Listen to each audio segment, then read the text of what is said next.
frecuencia A, en 99.5 de la frecuencia modulada, y agradecer a todos nuestros oyentes que se encuentran ya en sintonía. Recuerden que este es nuestro teléfono, el 99 55 13 839, y ahora sí. Sí, no, a mí también permítame hacer algunos saludos, porque la vez pasada estaban conectados y no pudimos saludar. Bueno, acá ya vamos a otra faceta y estoy muy orgulloso que nos sigan en otros países. Un saludo a la familia Fasanando desde Sydney, Australia, que nos sigue. Un saludo a la señora Ingrid de la Comunidad Autónoma de Cantabria, capital Santander de España. También nos siguen de Rosario, provincia de Santa Fe, la tierra de Messi, Argentina. También nos siguen de Miami, de Seattle, de Dallas, Nueva York, nuestro amigo Balbín, que nos sigue por ahí. Rafael, un gusto que nos sigas. También un saludo para la señora Marce, que se encuentra en el municipio de Rondalillo, departamento del Valle del Cauca, en Colombia. O sea, y estamos internacionales, ¿no? Así que por este medio les pedimos también nos sigan en redes sociales, nos sigan en Instagram, en Facebook y sobre todo en el canal de YouTube, que se suscriban, le den like y nos dejen sus comentarios para seguir con este contenido que es bastante provechoso para nuestro país y el mundo. Ahora sí. Y les repetimos el teléfono, por favor, el 99 55 13 839. Recuerden que estamos saliendo a través de Radio Millennium, Radio Reina de la Selva y Radio Mendoza. Y aquí en Lima estamos a través de Radio Frecuencia A en los 99.5 de la frecuencia modulada, Viviendo con Esperanza, con el doctor Absalom Montoya. Bien, doctor, vamos a centrarnos así ahora en el espíritu del programa, que viene a ser los temas oncológicos. Y vamos a hablar de lo que viene a ser el cáncer de páncreas. ¿Cómo es esto?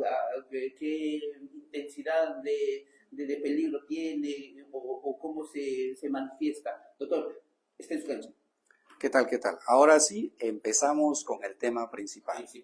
Bueno, por hoy hemos visto por conveniente abordar el cáncer de páncreas. Bien, el páncreas, para empezar, es un órgano que tiene la forma de un plátano horizontal, que se encuentra detrás del estómago, muy cerca al hígado, y está también dentro de la primera porción del intestino delgado.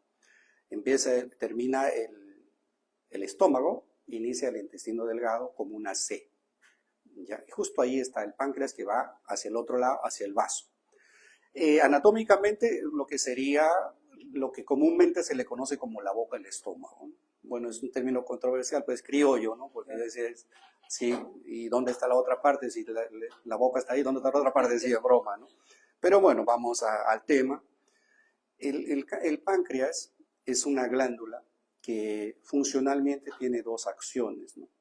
Tiene dos componentes. Una acción que es estrictamente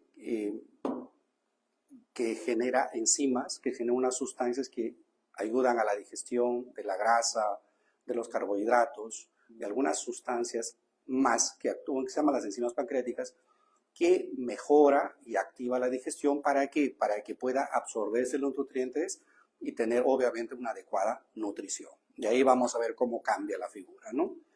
Y por otro lado, elemental, tomar en cuenta que tiene una función endocrina de funcionamiento. Y en esa función es que genera dos sustancias. Una, que todo el mundo lo conoce, que es la insulina, que se encarga del metabolismo, del control de la glucosa. Y el otro es el glucagón, ¿no? Que se encarga también de la digestión. Pero, yendo al tema principal que todos lo conocemos como páncreas, hay que hacer una diferencia grande. Una cosa es la alteración de la función del páncreas y otra cosa es la generación del cáncer de páncreas, como tumores en el páncreas, ¿no? Y ahí es importante orientar a la población.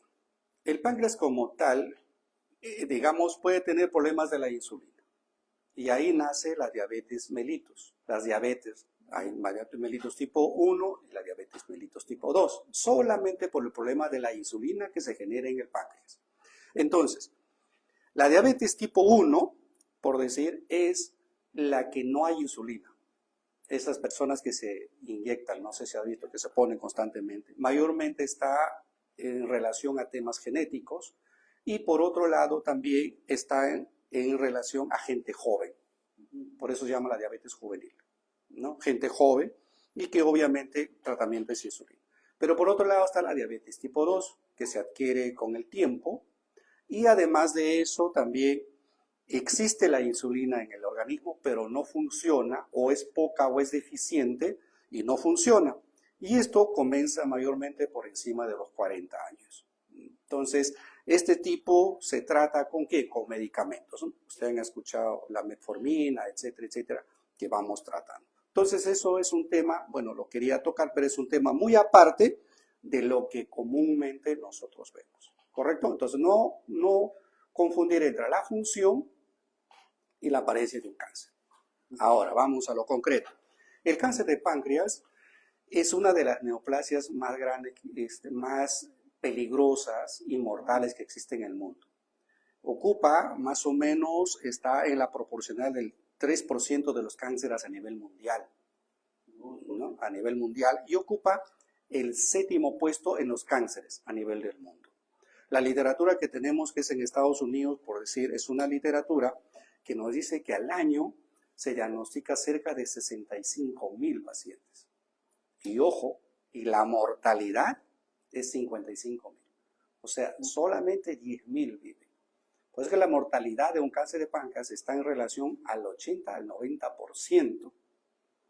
¿No? ¿Por qué? Y eso lo vamos a ver por qué, ¿no?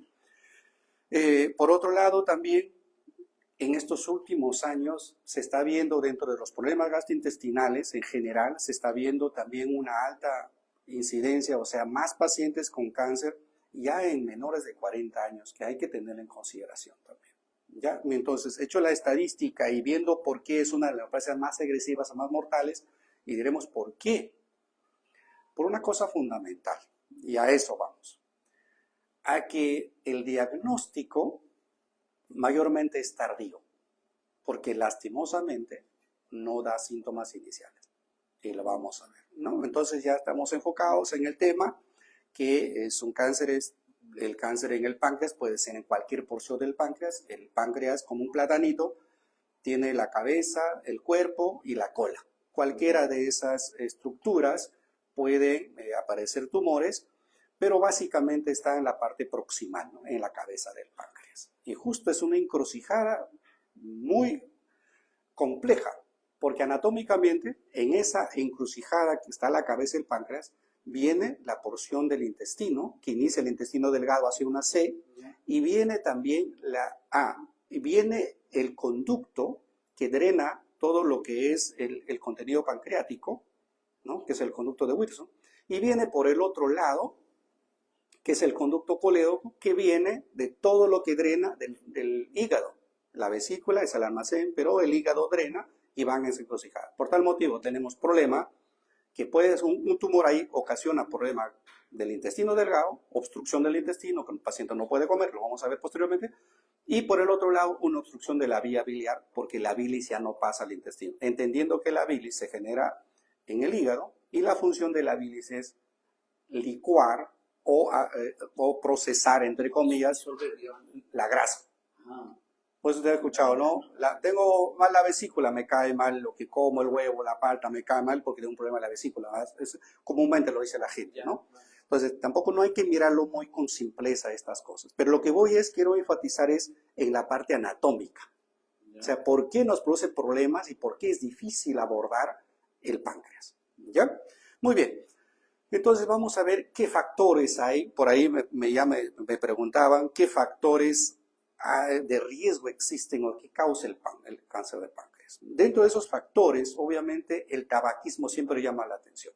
Pacientes fumadores. Y la vez pasada en algunos programas comentábamos, ¿no? Decía, pero ¿qué tiene que ver el cigarro con el páncreas, con la vejiga, con el colon, con el hígado? Lo que pasa es que lo que genera, las toxinas que genera, todos los componentes del cigarrillo generan, pues, digamos, una distorsión de todo el organismo, todo el cuerpo. Es dañino para todo el cuerpo, no solamente para el pulmón. Y de ahí viene todas esas sustancias, hasta formol tiene el alquitrán, ¿no? Tiene formol, tiene todas esas cosas el cigarro. Entonces, de una manera altera la función de un órgano y por otro lado, esas células, alterar su función, alteran también su anatomía, su histología, digamos así. ¿Ya? Entonces el tabaquismo es importante considerarlo. La obesidad también es un factor. Es un factor de sedentarismo. Las personas gorditas tienen esa tendencia. Por otro lado también, y a la pregunta que me hacía una radioescucha, la pancreatitis crónica. Las pancreatitis crónicas son inflamaciones o infecciones crónicas del páncreas. Crónicas porque se dan en el tiempo. Se tratan y aparecen, se tratan y aparecen. Porque las pancreatitis agudas, que son las que aparecen en días, el pronóstico es muy malo.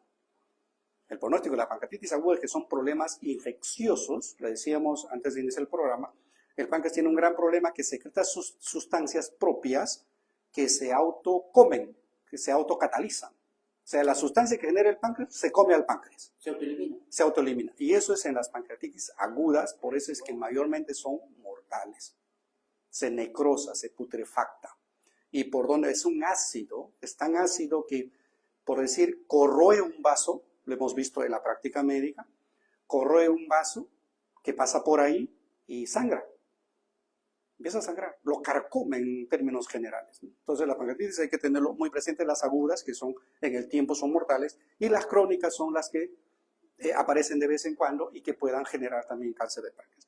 Por otro lado, las diabetes, que ya lo conversamos, sobre todo la diabetes tipo 2, las que hay insulina, pero que de mala calidad o muy poca calidad, es también la que genera como factor de riesgo la edad avanzada. Hemos dicho que todos los cánceres en general se incrementan con la edad, ¿no?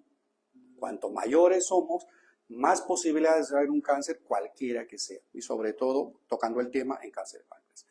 Es muy importante que llama la atención también, y eso lo vamos a ver en cuanto a tratamientos y nuevas innovaciones, también tiene que ver el antecedente familiar. Eso de cajón, lo hemos dicho y no vamos a cansar de decirlo, es que si es que hay un familiar con cáncer, tengo que pensar que con el tiempo puede ser el mismo cáncer u otro cáncer. Se llama predisposición familiar, o predisposición genética o predisposición familiar. O sea, el mismo cáncer en la secuencia o algún cáncer de otro tipo simplemente por la predisposición. Muchos de eso está asociado a los genes. En general está asociado a un gen como el BRCA2 que le decimos, ¿no?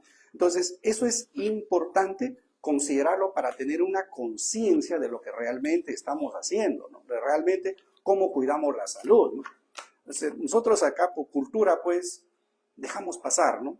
Es la cultura del no tengo tiempo. Es la cultura de que no tengo recursos. Después será para mañana. Es la cultura. O sea, y ahí hay que discrepar con algunas personas que no tienen digamos, compromiso con la salud. Porque mira, no quiero salir del tema, pero es apreciación personal y lo que vemos, ¿no? Tiene para una fiesta un fin de semana, para comprar sus cajas de chela, ¿no? Y no tiene para una consulta o para un examen. O de repente muy bondadosas tienen para regalar por cumpleaños y esto, yo soy el que llevo el mejor regalo, pero no tiene para lo suyo. Entonces yo creo que en estos conceptos tiene que haber enfáticamente el concepto de la priorización. Priorización no es ser egoísta, simplemente soy yo sobre todas las cosas. Hace un tiempo yo dije, ¿no?, que la única herramienta que tienes para luchar en el mundo es el cuerpo. Nada más. Y nosotros no cuidamos el cuerpo. Esa es la herramienta, es lo que tú haces, es la que llevas donde vayas. No son las cosas que adquieres. Entonces creo que haber un propósito, el propósito del programa justamente es eso, la concientización, el yo en el cuidado de la salud. No tengo tiempo, prefiero ir a trabajar, prefiero ir a dormir, prefiero ir a una juerga, prefiero eso. No tengo tiempo para ir a la clínica. Y si a eso, o al hospital, si a eso se suma lo engorroso del problema administrativo, que en verdad tú vas a un hospital y estás perdido porque no hay por dónde ir, todo el mundo se camina al azar, hay un sistema muy malo, entonces definitivamente no puede ayudar. Y ahí, haciendo un paréntesis, me llamó mucho la atención hace poco, estuve en Estados Unidos, y fue un hospital enorme, y a cada paciente le dan un mapa del hospital, y le dicen, usted va al laboratorio y está marcado, y con la flechita por dónde tienes que ir. Tocó un paciente que le tocó un Gamma Knife. un estudio especial, y se fue por ahí, ya estaba en la flechita, usted está acá, y te dice usted, el punto es acá, usted se va, y es un mapa. Y todo fluye. Pero acá tú vas a un hospital, sacan cuerpo, ¿no? Vas por allá están y te mandan al desvío. Entonces, a esas cosas, pues se suma lo tedioso que es, y aparte de eso, el tiempo. Entonces, sumado a poca preocupación personal, obviamente, no tengo tiempo, sale con letras mayúsculas, ¿no? Por eso, claro, por eso es que no hay adecuadas estrategias de prevención. Uno, porque nuestro sistema es tan malo que fastidia e incomoda, y lo otro porque no hay la cultura. Aparte que costos, ¿no? Entonces, para hacer una estrategia de prevención, yo no he visto un programa de cáncer de páncreas. No he visto que alguien diga, ¿sabe qué? Quiero hacer un despistaje de cáncer de páncreas a temprana edad. No he visto eso. No dice, ¿sabe qué, doctor? Quiero que me hagan una tomografía o una resonancia especial para esto. No, no hay. Y a eso, por eso estamos hablando de estrategias de prevención que no funciona, obviamente, porque el sistema no lo permite. Pero hay cosas que sí tenemos que hacer. Tomar conciencia, si dejar el tabaco o restringir el tabaco.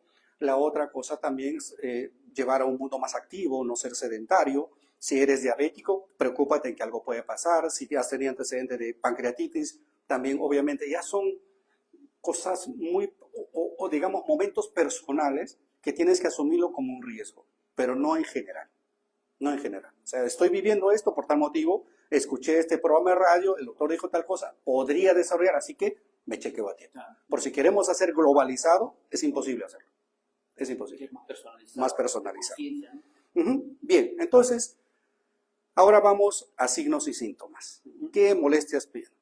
Y acá es elemental ponerlo sobre la carpeta. Los signos de un cáncer de páncreas, al inicio no da síntomas. Cuando ya avanzando los síntomas son muy vagos. Es un dolor abdominal, es un dolor en la boca del estómago, como dice, que se va hacia la espalda, se llama dolor en faja, que va hacia la espalda, que muchas se confunde con otros tipos de enfermedades, que lo voy a comentar en un ratito, ¿no?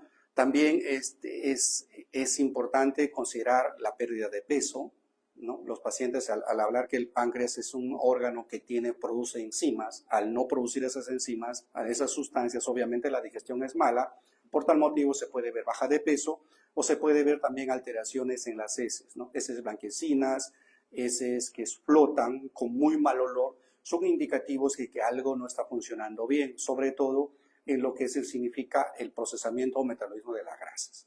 Ya te está diciendo algo. Y hay un punto muy, muy importante que incluso nos va a ver todo un tema de discusión, que es la ictericia.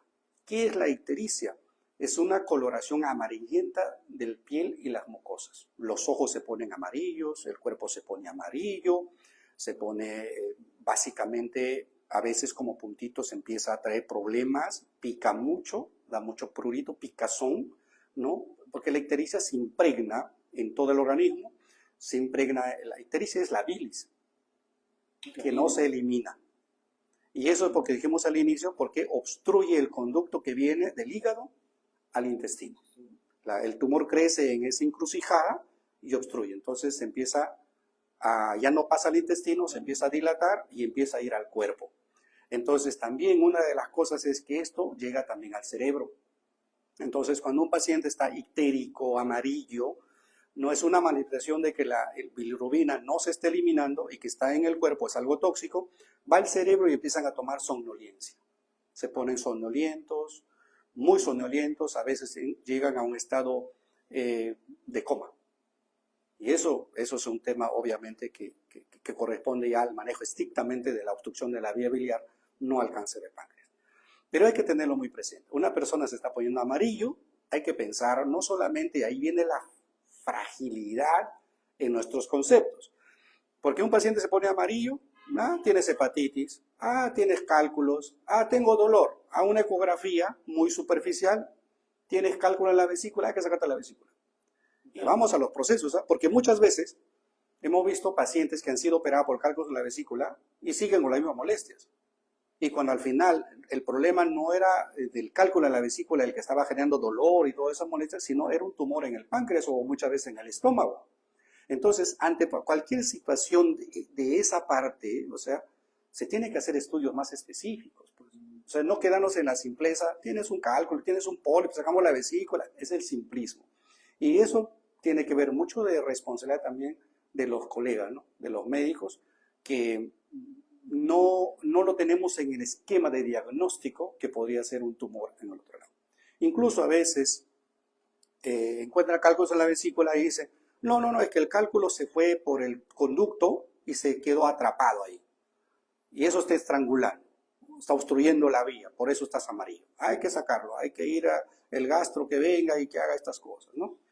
Entonces, no caer en el simplismo. Siempre ante un dolor, ante la presencia de cálculos o de pólipos vesiculares o un dolor vago en la parte de la boca del estómago y hacia la espalda, es imprescindible hacer una tomografía, que en el diagnóstico lo vamos a ver, ¿ya? Entonces, en general, lo más llamativo de eso es el dolor y la ictericia. Lo más llamativo. Es lo que más llama la atención. Y ahí es importante el manejo de la ictericia, que luego lo vamos a ver. En cuanto a los cánceres de páncreas, existen dos tipos de cánceres ahí. Uno, yendo al tema histológico, uno es de la parte de los exocrina, que decimos, es decir, de las células digamos, de la parte propia del páncreas, propia como tal, es el adenocarcinoma ductal, y los otros son de la parte funcional, que son unas bolitas chiquitas muchas veces que en los exámenes especiales no se les ubica, ¿no? Que son los insulinomas, los glaculonomas, ¿no? Que son aquellas tumores que generan este tipo de sustancias. Por eso hay pacientes que la insulina se les va al suelo, o sea, la glucosa, perdón, se le va al suelo y no saben por qué, hacen exámenes y todo está normal, todo está normal. He tenido un caso de una paciente, a propósito, si me está escuchando, un saludo para usted y qué bueno que ya se recuperó. Y era como una bichuela chiquitita, un insulinoma, un tumor en el páncreas que genera insulina.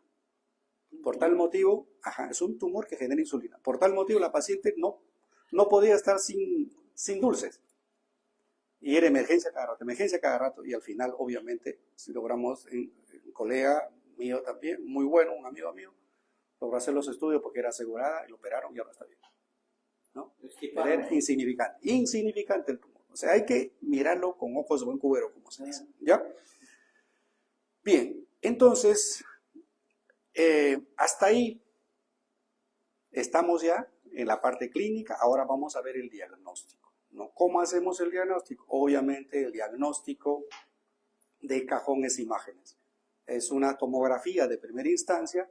Si no está claro, se hace una resonancia de páncreas. La resonancia, entendiendo que el examen más, digamos, es el mejor examen para ver la parte de tejidos blandos, ¿no? Nos ayuda a ver tejido blando. Entonces, es imágenes.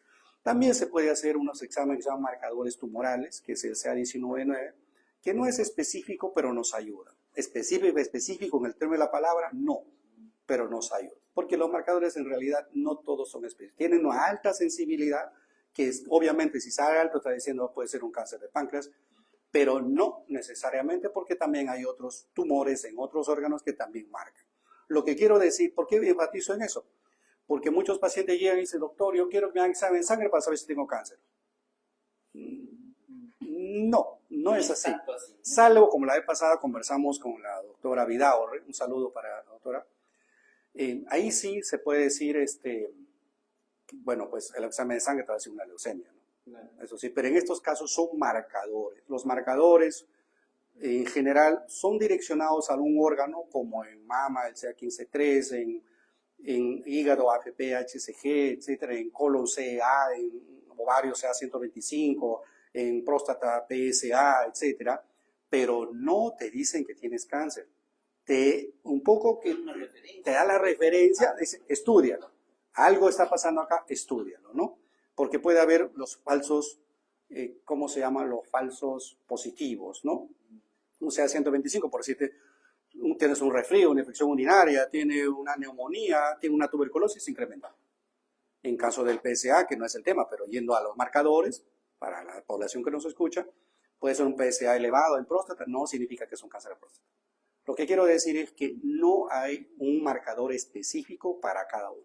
pero sí nos ayuda en el seguimiento. O sea, tratamos de la enfermedad, tenemos un marcador basal, por decirte, en 10, o en 20, o en 50, y luego con el tiempo en los controles te sale 100, 200, y acá algo está pasando. Ahí sí te sirve para seguimiento, pero para diagnóstico, no. Tiene que haber un componente más. Muy bien, entonces, ¿qué hacemos si ya tenemos, en la imagen tenemos un tumor? Bueno, en ese caso, ya lo hemos conversado, también vienen los estudios de extensión de enfermedad. Entonces, tengo un tumor, me salió un tumor en el páncreas y yo lo que tengo que ver es que se haga una tomografía de pulmones, de tórax, y también se estudie toda la cavidad abdominal. Esas imágenes, esos resultados nos van a decir en qué grado o en qué estadio, en qué estadio está la enfermedad. En otras palabras, ¿está localizado o está generalizado? Y ahí, haciendo un paréntesis, también nuevamente tengo una experiencia no tan buena, me dio mucha pena, en cuanto a los síntomas que siguen y hacer exámenes, ¿no? Hace unos años, en el ascensor me crucé con una vecina y me dice, vengo cansada, vengo del quiropráctico, tengo un dolor en la columna. Entonces, yo, bueno, ya una visión oncológica, un poco los años, ¿no? Le digo, pero usted se ha hecho algún estudio de resonancia, se ha hecho tomografía. No, me dice, no me he hecho nada. Y ahí nomás le pregunto, me dijo, ¿cómo es el dolor? Me dice, el dolor es acá, en la boca del estómago, y en faja hacia la espalda. Y al toque me perdió los foquitos, dije, esto no es problema de columna, a mi modo de ver no es un problema de columna. Entonces le dije a la señora, ¿sabe qué? Hay que hacer un estudio, una tomografía, abdomen y pelvis, porque tenemos que demostrarlo. Una cosa es pensarlo y otra cosa es demostrarlo. ¿Cómo lo demuestras? Con imágenes. El quiropráctico lo estaba viendo, pero no había hecho ningún estudio. Entonces, leí la orden, lo hicimos rapidito la tomografía, y me dio mucha pena, mucha sorpresa, porque fue un cáncer de páncreas con metástasis hepática múltiple. O sea, un cáncer de páncreas avanzado. Ahí nomás se hizo una biopsia porque nos va a operar, etc. Entró a quimio y creo que a los 6 meses falleció. Me dio mucha pena. Y al inicio estaba íntegra, tú la veías así, estaba sana. Estaba sana. O sea, corporal, físicamente hablando, estaba sana. Entonces, eso es lo que hay que tenerlo presente. No hay que ir a síntomas vagos y caer quizás en estos tratamientos que, digamos, un poco distorsionan la realidad. Y desvían, digamos. Y eso hace que la enfermedad avance, pues. Entonces, usan la meta de atención como una situación particular. Muy bien. Entonces, una vez que tenemos nosotros ya el estadiaje por imágenes, o sea, los estudios de una enfermedad, vemos, si está localizado, va a cirugía. Así de sencillo.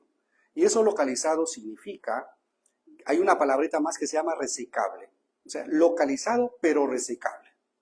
Hay unos que son localizados no resecables.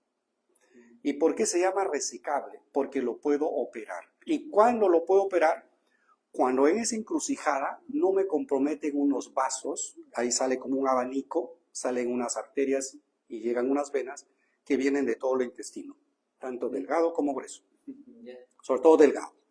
Entonces, obviamente, si eso ya ingresó, para aquellos que lo ven por redes sociales, estoy tratando ese gráfico con mis manos, si ya el tumor ha invadido, ha envuelto esas estructuras, ya no se puede operar.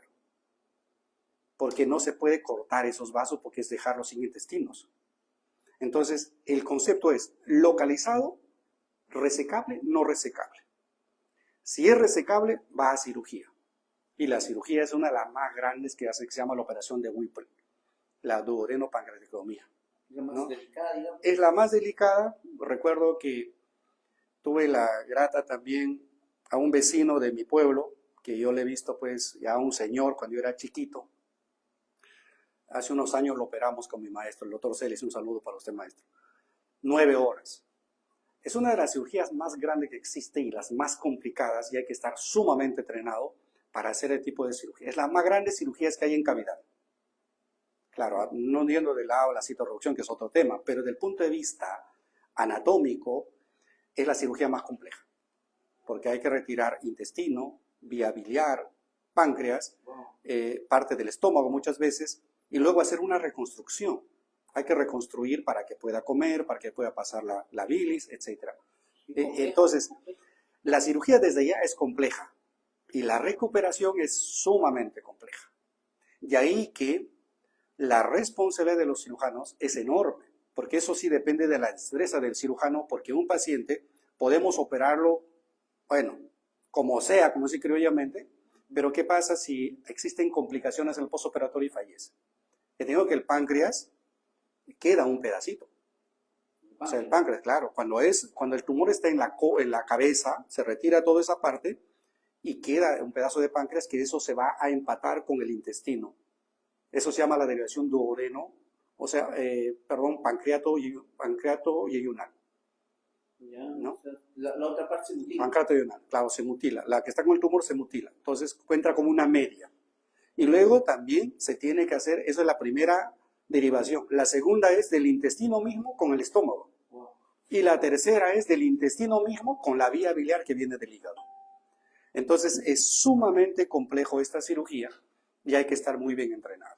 De ahí que llama la atención a veces que hay pacientes que confían en personas que aún no tienen la experiencia del caso. Siempre he dicho yo, esto es experiencia y por otro lado manejo institucional, porque es carísimo. Un paciente que se opera el páncreas tiene que ir a la UCI y genera muchos gastos. En las clínicas obviamente sale muy costoso y cuando ya no, a veces los recursos se agotan, es donde vienen los problemas. No hay cómo sopesar, no hay cómo actuar. ¿Ya? Entonces, eso es, digamos, y ahí en relación a la experiencia, lo que me comentabas, ¿no? Me comentabas tu comentario de los doctores que están en redes sociales, Sí, eso me decías hace un momento. quería, también, no sé si es una observación, pero estoy viendo mucho ya en redes que han aparecido y están volviéndose streamers, están volviendo en los podcasts, TikToker. están en TikToker. Muchos jóvenes que en el lapso de, digamos, 30, 40 segundos diagnostican, aconsejan, solucionan, comentan sobre temas bastante complejos como es el cáncer. Y yo me doy cuenta pues que muy aparte de ser inversos en la profesión, eh, lo veo demasiado irresponsable tocarlo en redes sociales de una manera tan fácil, tan sencilla, como si el cáncer fuera una enfermedad que se soluciona con una pastillita, ¿no? Y Claro. son en su mayoría jóvenes, doctor, que están, digamos, imagino que muchos de ellos sean profesionales que han estudiado, pero entrar a esta red social como un tema bastante delicado, yo lo veo bastante irresponsable, doctor. Yo lo miro, es parte de la juventud, es parte de la nueva generación, obviamente. Yo lo miro más como un marketeo, ¿no? Debe ser yo no creo que tenga un propósito de generar conciencia, hacer un programa serio como estamos haciendo, más es un proceso de marketing. O sea, acá estoy, mírame y yo te puedo solucionar, ¿no? Pero Lo miro de esa manera. La pregunta es entonces, ¿qué tipo de profesional se está formando? ¿Se está formando profesionales en el marketing de la medicina para poder promocionar medicina? O... La tendencia es esa, ¿no? La tendencia es eso. No tengo nada contra aquellos que se promocionan en TikToker. Yo creo que o son TikTokers o YouTubers, pero más, y lo dices en segundos, ¿no? Muy diferente a hacer un programa, ¿no? Yo lo veo más como parte de un proceso de marketing, como repito, pero la que debe de sacar conclusiones es la población.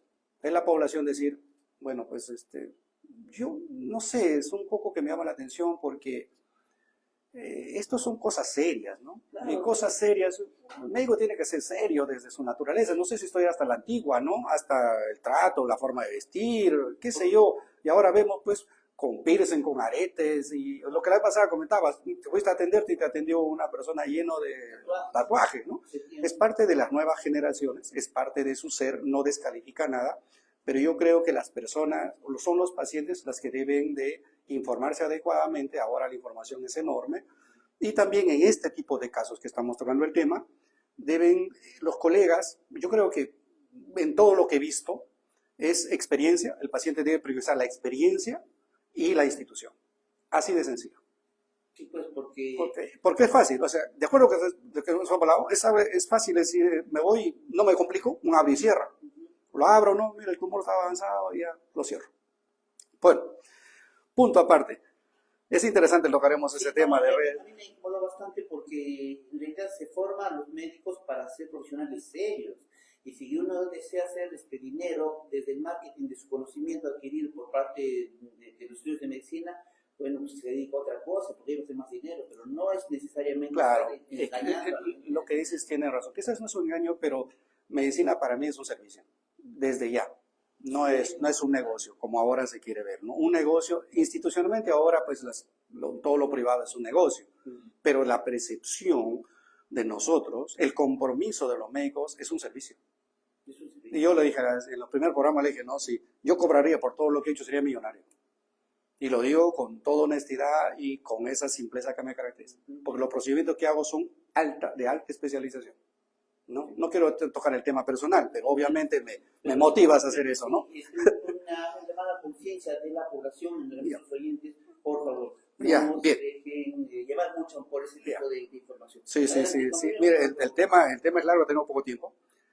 Hablaba de la cirugía, que es una cirugía especializada, y eso está en cuanto a la resecabilidad. Pero ¿qué pasa si no se reseca? Si ya ese tumor no se puede sacar. Estamos hablando localizado que no se puede sacar. Entonces, lo primero que tenemos que hacer es ver la posibilidad de hacer las derivaciones internas. También existen derivaciones externas. Uno de los grandes problemas que tenemos es, por decir, cuando la bilirrubina, o sea, ese que le pone amarillo a un paciente, está sumamente elevado, produce trastornos en el hígado, en la función del hígado, por todo se encharca y produce trastornos de coagulación. En una cirugía de alta envergadura no se puede hacer con alteraciones de la coagulación, alteraciones propias de las proteínas, porque el hígado no funciona bien. Entonces, lo primero que hacemos es un drenaje. Y ese drenaje puede ser interno, que lo hace el gastroenterólogo con un tubito que se llama un stent, o puede ser por fuera, con un catéter. Y ahí también una llamada de atención. Muchas personas se desesperan, ya quiero que me opere, y sobre todo cuando estamos en este mundo de tratar de ayudarlos, pero ¿por qué me tienen que hacer esto? Que me saquen el tumor, que me han puesto un tubo nomás. No entendiendo el proceso. O sea, el proceso es primero lo tengo que compensar para hacer esta cirugía tan grande, por más que sea resecable. Tengo que luchar por la obstrucción. Obviamente hay valores que me dicen, lo puedes operar a primera instancia, o lo puedes primero hacer un drenaje de la bilis y luego lo operas. Entonces, nuevamente en el tema, si es irresecable, hacemos las derivaciones. Una derivación interna entre el intestino y el estómago, para que pueda comer. Porque ese tumor lo está obstruyendo. Un bypass. La palabra es un bypass. Y también otro bypass de la vía biliar al intestino, para que la bilis pase. El tumor está en medio, pero está bypaseado. Puentecito. Eso también es una cirugía válida. Eso es para mejorar la calidad de vida y obviamente abrirle los procesos para hacerle algunos estudios adicionales. Por decirte, las biopsias dirigidas con tomografía, se hace eso, biopsias dirigidas, ¿no? Para no cortar. Y las derivaciones si se hacen en cirugía y aprovechar por una biopsia. ¿Para qué? Con la finalidad después de darle tratamientos de quimioterapia y de radioterapia, ¿no? Que obviamente ya no es lo mismo que operar y retirar el tumor. En cáncer de páncreas, los tratamientos de la quimioterapia y la radioterapia funcionan muy poco o casi nada. Es paliativo. Entonces, ya con eso, digamos, hemos cerrado lo que es el tratamiento. No sé si ahí está claro. Sí. Recuerda, tumor localizado, resecable, retiramos todo. Tumor irresecable porque no se puede sacar, se hace bypass. ¿Y qué pasa si tiene metástasis? Ya al pulmón o al hígado. Ya no hacemos ni bypass, no hacemos ni... No, bypass no, cirugía no hacemos. Lo que sí podemos, salvo condiciones especiales, ¿no? Condiciones especiales que están en relación a cómo está el paciente, a su estado físico y funcional. Obviamente, si está ya muy delgado, deshidratado, desnutrido, etcétera, no se puede, desnutrido sobre todo, no se puede hacer mucho, porque ya es un cáncer avanzado. El tratamiento básicamente está, en primer lugar, hacer una biopsia dirigida de las lesiones más saltantes del hígado o del pulmón, sobre todo del hígado, y una vez que tengamos ese diagnóstico, ya va a tratamiento con quimioterapia sistémico. Pero obviamente es un programa que más allá de ser esperanzador y reflexivo, también es realista. Y un cáncer avanzado, con eso el pronóstico es sombrío.